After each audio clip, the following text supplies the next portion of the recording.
Okay, we're going to go over sinusoidal functions. I just kind of wrote down the important parts here, but we have a boat and it's bobbing up and down on top of water. Yeah, it's tied to a dock. So it's not really going anywhere, but it's bobbing up and down. And all they've really told us is the range. So the distance between the max and the min is 1.8 meters. And this cycle occurs every 4 seconds. So I labeled that as the period of the function. So we're going to try to graph said function. Okay, so we'll kind of make our own graph here as we go through it. We'll go on that the x-axis here is the water, essentially. Okay. So it represents the water. The x-axis itself is actually time in seconds. Okay. The height of it is the water. Our y is the height above the water. So this is when they'd be directly in line with the level of the water, and the boat would go up and down. So this would be kind of its mean. It's in between.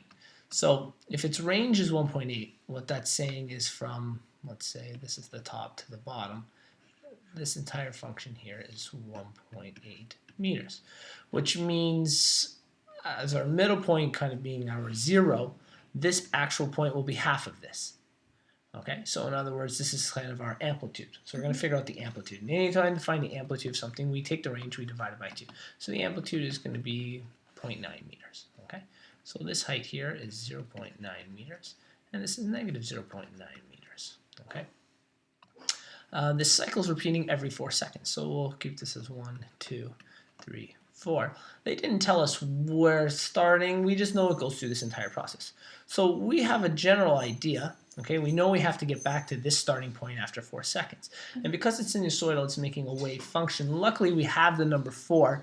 There's really, one of the best ways to do it is, because it's sinusoidal, if we're going to start at the middle, we know that halfway through it, we'll be at the middle again. Because we know we're either going to drop and then come back or go up and come back. So at 2 seconds, we're going to be at the middle again because it's sinusoidal. If we decided to start up here, after 2 seconds, we would be at the other end of the spectrum. That's the idea. But because I started in the middle, we know we have to cross through the middle and then come back to the middle again. Kind of like a sine function. Okay, so since we know that's going to be at 2 seconds, and we're just going to choose for it to go up first and then down second. Okay, so at 1 second it's going to hit its peak at 0.9 meters, and at 3 seconds it's going to hit its trough or its minimum at negative 0.9 meters. So essentially we have a function that's doing this and then repeating the process.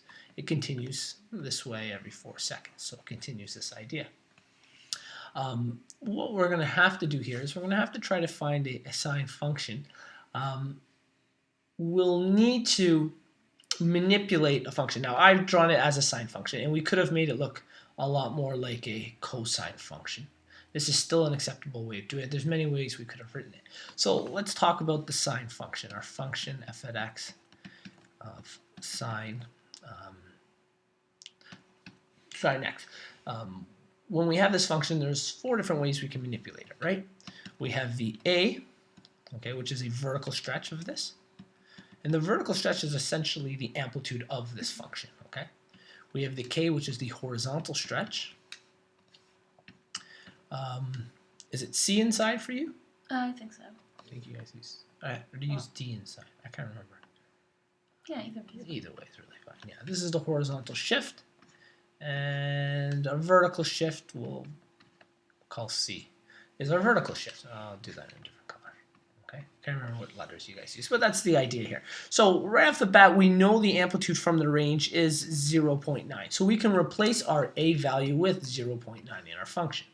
So we have 0.9, okay, is equal to sine. Now, what we have to deal with is our horizontal stretch or compression. Now, in terms of being shifted, this really hasn't shifted left or right, okay? Because we still have a point at 0 and 0, and I'm going to take us to this instead.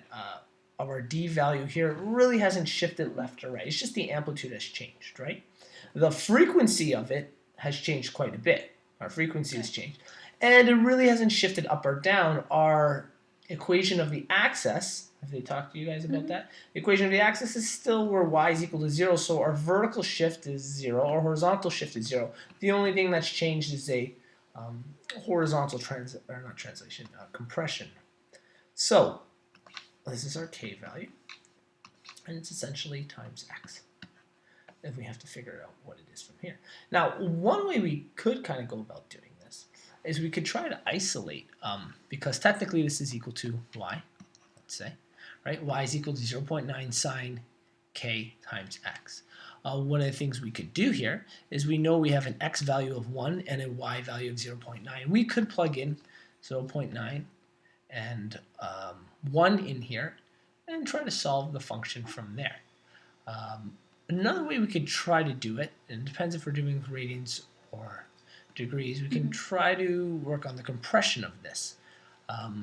So like you said, the best way to solve this is we take the cycle and we divide it by our value for horizontal compressions, and we set it equal to the new period. So the new period in this case happens to be 4 seconds. So we set it equal to 4, and we're going to just isolate for k.